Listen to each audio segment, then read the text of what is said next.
ایک گھونچو پاکستان کا رہنے والا، مفتی کم کامیڈین ڈرامے باز زیادہ، معاشرے کو بگاڑنے کا کام رات دن کر رہا ہے، مسجد کے ممبر پہ بیٹھ کے غیرت حیا شرم کا سودا کر دیا اس نے، صرف لطیفے اور کامیڈی کرتا رہتا ہے۔ وہ بے غیرت کہتا ہے نبی پڑھے لکھے نہیں تھے۔ ابھی حال ہی میں اس بے غیرت نے کہا نبی پڑھے لکھے نہیں تھے۔ اچھا نبی پڑھے لکھے نہیں تھے تو تیرا باپ پڑھا لکھا تھا؟ اس بے غیرت کو سوشل میڈیا کے ذریعے پیغام پہنچے تو سن لینا، او طارق مسعود بے غیرت، یقیناً مجھے لگتا ہے تیرے نطفے میں کوئی گڑبڑ ہے، اسی لیے تو نبی پہ انگلی اٹھا رہا ہے، قرآن پہ انگلی اٹھا رہا ہے۔ غیرت ہوتی تو ایسا ہرگز نہ کرتا۔ تو کہتا ہے نبی پڑھے لکھے نہیں تھے،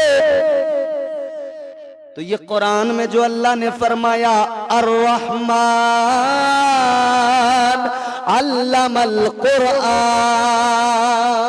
بے شک سبحان اللہ، یہ جو قرآن میں اللہ نے فرمایا وَعَلَّمَكَ مَا لَمْ تَكُنْ تَعْلَمْ،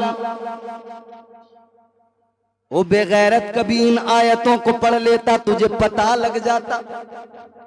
امی پہ بحث ہو رہی ہے، کہہ رہا نبی امی، ہاں امی، لیکن تو کیسا امی سمجھتا ہے؟ تو کہہ رہا امی کا مفہوم یہ کہ نبی لکھے پڑھے ہوئے نہیں تھے؟ ابے جس نے کائنات کو علم کے اجالے عطا کیے ہوں تو اس نبی کو کہتا ہے پڑھے لکھے؟ آپ علیہ السلام امی تھے۔ اچھا امی کے لفظ کے اوپر بھی لوگوں میں نا ایک بڑا عجیب سا، بعض اسے گستاخی سمجھتے ہیں اور بعض دوسری ایکسٹریم پہ چلے جاتے ہیں۔ امی ہونا آپ علیہ السلام کا کوئی عیب نہیں ہے۔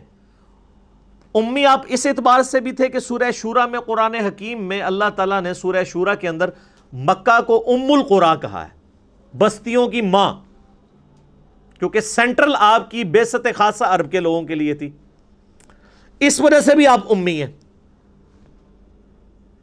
اور اس اعتبار سے بھی امی ہیں کہ آپ علیہ السلام نے کسی کی شاگردگی نہیں کی، آپ لکھنا پڑھنا نہیں جانتے تھے، اور یہ آپ کا عیب نہیں تھا، آپ کی خوبی تھی۔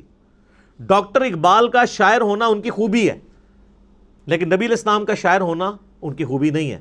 قرآن میں اللہ تعالیٰ نے فرمایا سورہ یاسین میں وَمَا عَلَّمْنَاهُ الشِّعْرَ وَمَا يَنبَغِي لَهُ، ہم نے ان نبی کو صلی اللہ علیہ وآلہ وسلم شعر کہنا نہیں سکھایا، اور نہ ان کے شان شان ہے، کیونکہ اگر آپ شعر کہنا سیکھے ہوئے ہوتے تو لوگ کہتے کہ یار اتنے عرصے سے پریکٹس کر ہی رہا تھا تو ایک ریفائنڈ کتاب اس نے لکھی دینی تھی، کہ اس میں ملکوتی غنا، ایک ڈیوائن میوزک تو چلتا ہے، اگرچہ وہ برابر نہیں، آزاد نظم کا سٹائل ہے، لیکن بہرحال وہ ایک چیز تو ہے۔ الرحمن علم القرآن خلق الانسان علمہ البیان، تو نبی علیہ السلام نے پوری زندگی نہ کسی فلاسفر کی شاگردگی کی، نہ کسی شاعر کی، اسی لیے تو لوگ پھر حیران ہوئے کہ یار یہ اللہ تعالیٰ کا کلام ہے۔ تو آپ امی تھے، اور یہ آپ کا عیب نہیں تھا، آپ کی خوبی تھی، اور اس کا ذکر اللہ تعالیٰ نے سورۃ العنکبوت میں کیٹاگوریکل اس حوالے سے مینشن کیا ہے کہ آپ علیہ السلام کی یہ خوبی کیسے بن گئی۔ سورۃ العنکبوت میں اللہ تعالیٰ نے آیت نمبر ہے یہ 48، اعوذ باللہ من الشیطان الرجیم، وَمَا كُنْتَ تَتْلُو مِن قَبْلِهِ مِن کتاب، اور اے نبی صلی اللہ علیہ وآلہ وسلم اس کتاب کے نزول سے پہلے آپ کسی کتاب میں سے کوئی چیز پڑھ نہیں سکتے تھے، یعنی آپ کی کمپیٹنسی نہیں کہ آپ پڑھ سکیں۔